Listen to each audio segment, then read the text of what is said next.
Welcome, everyone, to another edition of Markets Hunters. I am your host, Hunter Gaylor, and today we've got some really exciting news because there's some relatively hot off the press news about quantum computing in QUBT. Make sure you like, follow, and subscribe. We've got a great episode today, short, sweet, to the point. So I'm going to bring Bob in shortly, who's the CEO of quantum computing, who our audience is very familiar with now.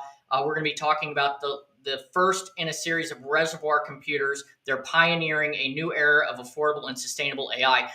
Before we get into that, and I bring Bob, just a couple of housekeeping rules. Follow us on Twitter and LinkedIn. Lots of great information coming out. We've got some new programs coming out in the near horizon. We are on iHeartRadio. We are on Spotify for those that just want the audio version of this. We're getting a lot of pickup on that and a lot of more requests for that.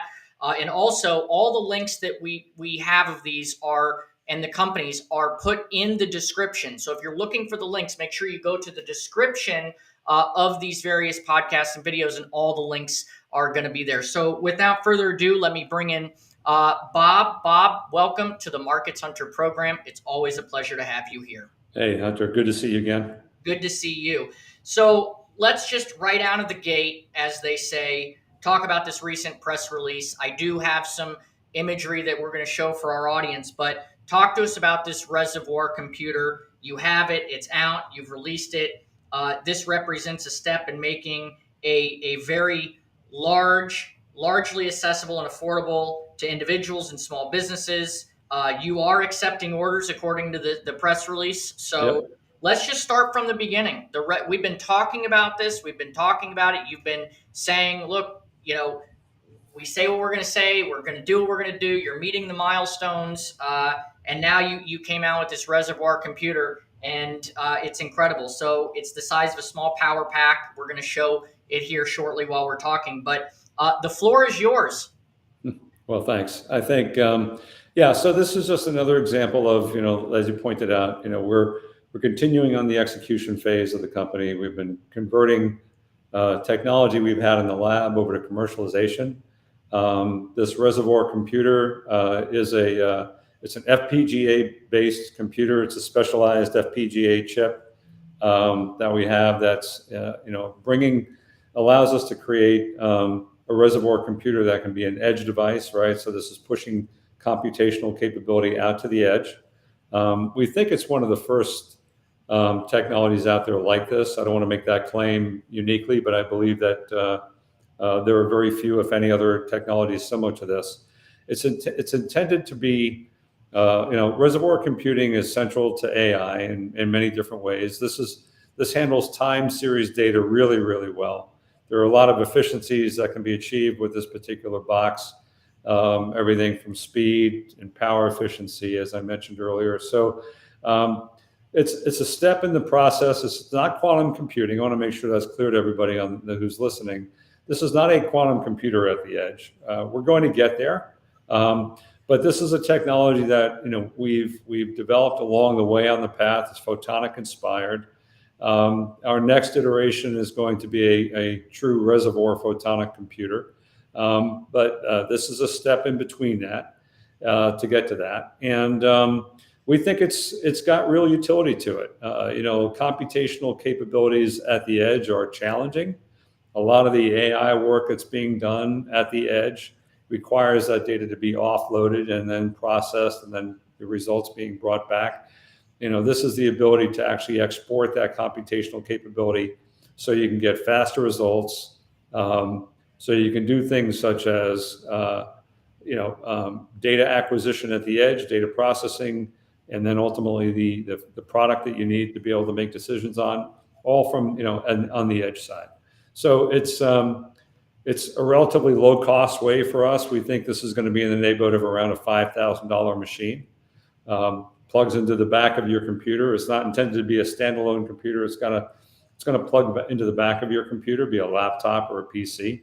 But it's going to give you significant capability that you don't have today.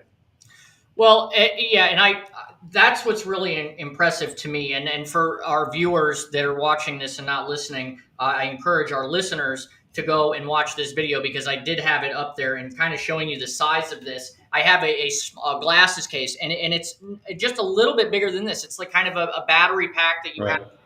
your cell phones or something that we would plug in as an external battery pack. So I mean, the size here, Bob, is extremely impressive.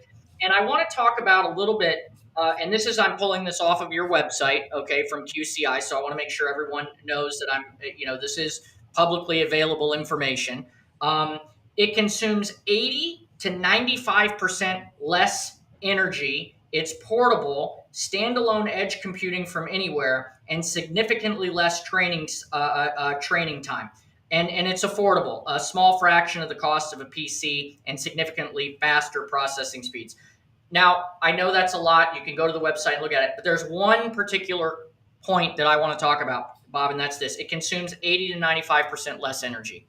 Now, I think this Right. is a game changer in the marketplace because, from just a computing standpoint, and we've talked a lot about this, with the adoption of AI, the more that people are processing, the more people are utilizing these applications, obviously that's going to create a drain, right? Right. That's a significant energy, okay? So if this product is consuming literally 80 to 95% less energy, this seems to me like a major conversion can take place in energy in industry from a power saving perspective. Yeah, I think that's right, and I think that's one way of looking at it, and I think that's where we hope to see some of the advantages of the implementation of this technology clearly, whether it be in the cloud or being at the edge, right? I think as important to that is because as we talk about this being an edge device, power is a challenge at the edge, right? And you don't have power access that you ordinarily have in data centers that where a lot of this information is being offloaded and ultimately where the computations are taking place. So when we start pushing these capabilities toward the edge of the networks, you don't have power access. So there's an efficiency that's going to be achieved as a result of being able to do this. And even within data centers, if this device were to be placed in the data centers, you've got the ability to reducing power. So it's a big sort of collateral benefit that you get. Not only to get better computational capability, but to your point, you get more power efficiency as well.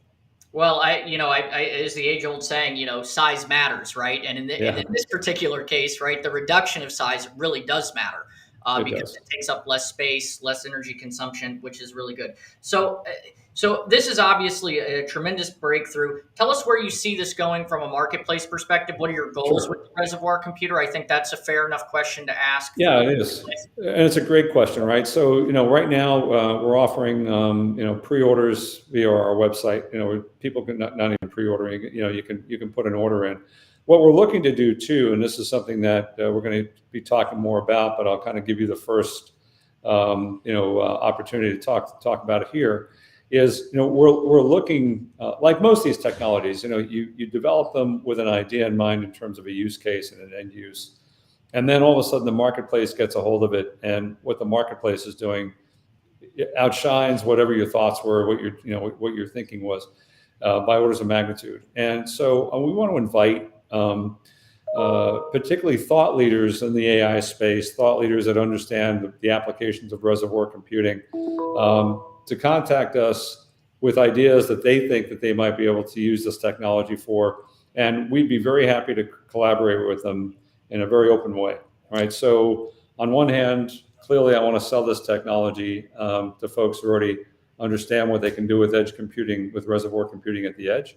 On the other hand, I want to encourage those folks who are in the research space and thought leaders that are looking to look for new applications that could take advantage of this technology to contact us, and we'll look at ways that we can collaborate. So I think like most technologies, the more we can get this in the hands of the users, the greater benefits are going to be realized.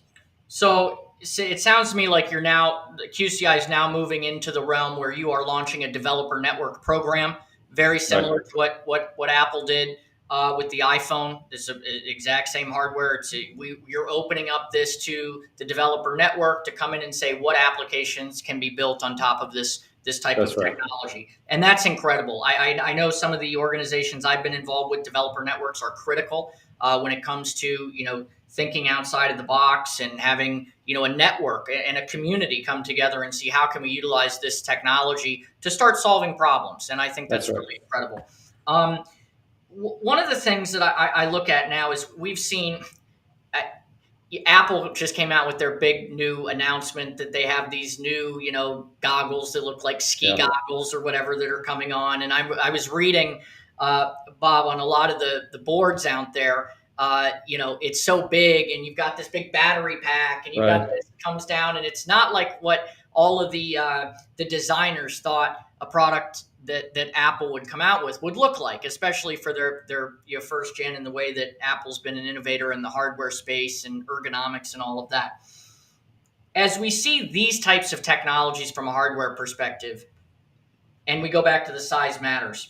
With this computational power, do you think some of the other hardware companies that require that type of processing would be flocking to the reservoir computer based on just the sheer size, power consumption, et cetera? Yeah, I think that's a great question, and I think it's a good observation. Yeah, we fully expect that kind of the more we get known out there in the space for doing this, I think that'll be a natural outcome. The size you refer to, actually, we haven't really engineered that size down to the form factor that it could ultimately get to. The box, needs to be engineered in a way that, it can take the size of a slot on a PC. It doesn't have to be a plug-in in the back. It can just be it can take an expansion slot. That's easily how this can go very quickly. So the size is only going to continue to get smaller, and the more we can do that, and the more utility we can find with users in the PC world and in the computing world, that will, I think it'll be a natural extension for them to be able to incorporate this technology into those platforms. Well, I'm very excited about this because what I like about technology companies is sometimes you just have to get the product out there so that the Right, innovation that's can right. take place.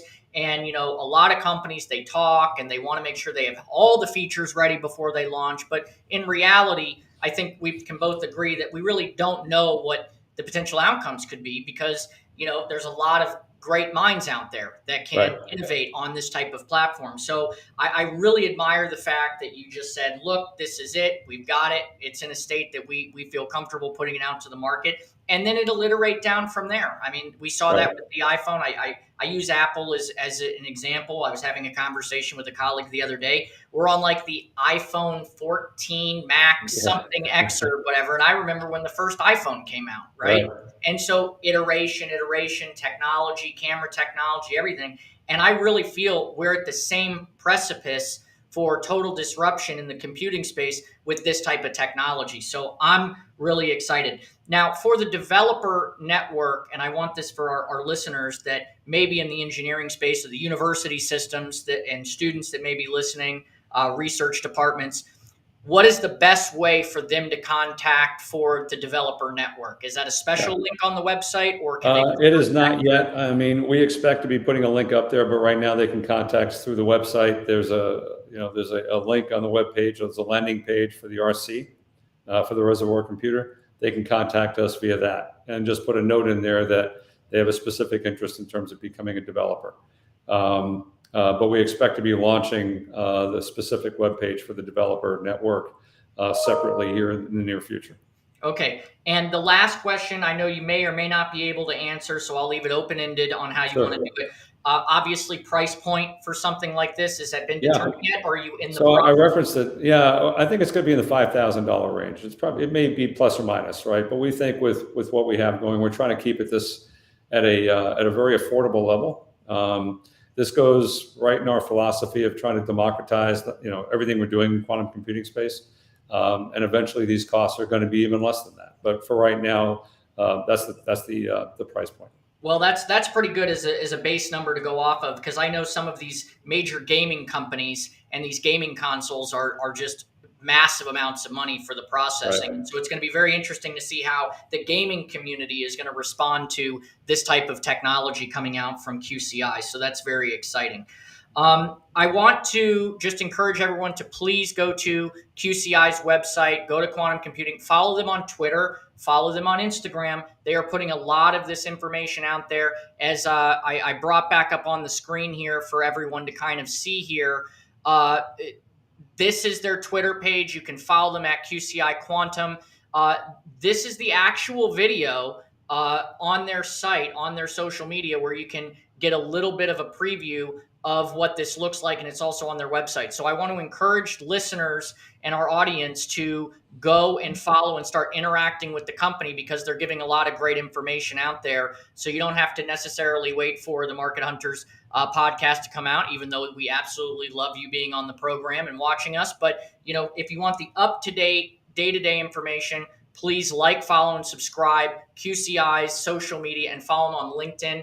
And our quantum newsletter, I think we just broke over 500 on that, which is great, on our newsletter. And that's our long form where we cover stuff that's going on with QCI in the industry. And we put all the links there as well. So there's plenty of resources for all the audience listeners to follow what's going on with quantum computing. Their stock symbols QUBT, really exciting stuff. Bob, any final comments you'd like to leave with the audience today about the reservoir computer? No, I think we're excited to see this hit the market. We're excited about the users that have expressed interest in working with them to determine, really the use cases for this. So no, it's just an exciting time. I appreciate the opportunity of talking about it. Well, thank you always for joining on the program, and we'll make sure you have you back on very, very soon with more information. So thanks so much. Appreciate it, Hunter. Thank you. All right, everyone. Well, that was another great episode of Market Hunters, talking with the CEO of QCI, stock symbol QUBT. Incredible technology coming out. Not a bad price point when we think about it. I mean, you look at some of these gaming consoles and what these prices for, even higher end Mac products, and that's actually really game changing when we think about the computational power and energy savings. So we're very excited about that. As always, thank you for following us. Thank you for liking and subscribing. Follow us on social. We're getting a lot of great feedback on LinkedIn. And we like talking with these companies, because if it wasn't for these companies, we would not have any innovation in the marketplace. So it's very, very important. So once again, everyone, thank you for liking, subscribing, and sharing. And don't forget to tune in to an all new episodes of Market Hunters, coming to you almost every week now. Take care.